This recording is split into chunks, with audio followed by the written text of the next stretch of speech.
আমাদের মোবাইল ফোনের জন্য যদি আমরা চার্জার কিনতে যাই বা যেটা ব্যবহার করতেছি সেই চার্জারটা কি ফাস্ট চার্জার নাকি স্লো চার্জার কিভাবে বুঝবেন? মাত্র 10 সেকেন্ডে সেটা আপনি পরীক্ষা করতে পারবেন। তো কিভাবে করবেন চলুন ভিডিওর মাধ্যমে আমি দেখিয়ে দিচ্ছি। গুরুত্বপূর্ণ ভিডিওটা আপনার টাইমলাইনে শেয়ার করে রেখে দিতে পারেন, যা ভবিষ্যতে আপনার অনেক উপকার হতে পারে। আমরা প্রতিনিয়ত এরকম গুরুত্বপূর্ণ ভিডিও আমরা চ্যানেলে আপলোড করে থাকি, তাই আমাদের চ্যানেলটাকে ফলো করতে পারেন।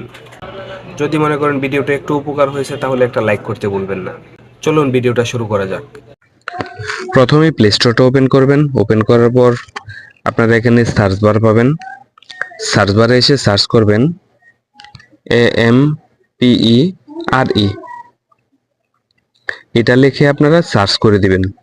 দেওয়ার পর লোগোটা খেয়াল করেন, আমি সময় বাঁচানোর জন্য আগে অ্যাপ্লিকেশনটা ডাউনলোড করে রেখেছিলাম। তো এখন আপনারা ওপেনের মধ্যে ক্লিক করে দিবেন। তো আমি এখনো চার্জারটা কিন্তু লাগাইনি মোবাইলের মধ্যে, এখন আমি চার্জারটা লাগাবো। চার্জার দেওয়ার আগে মোবাইলের যে লেখাগুলো দেখেন এগুলো হলুদ হয়ে আছে, এই যে এখন আমি দিলাম, এটা ব্লু হয়ে গেল কালারটা।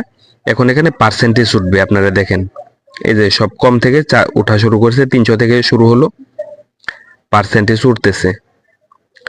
যদি 1000-এর উপরে উঠে তাহলে চার্জারটা মোটামুটি ধরে নেবেন ভালো চার্জার। এখানে 1100, 1200, এভাবে 1500, 1700 পর্যন্ত উঠবে। যদি মোটামুটি ভালো ফাস্ট চার্জার হয়ে থাকে তাহলে 1600, 1700 পর্যন্ত উঠবে। যদি 2000 উঠে তাহলে ধরে নেবেন একদম খুবই ভালো একটা চার্জার আপনার এটা। যদি 1000 উঠে অসুবিধা নেই।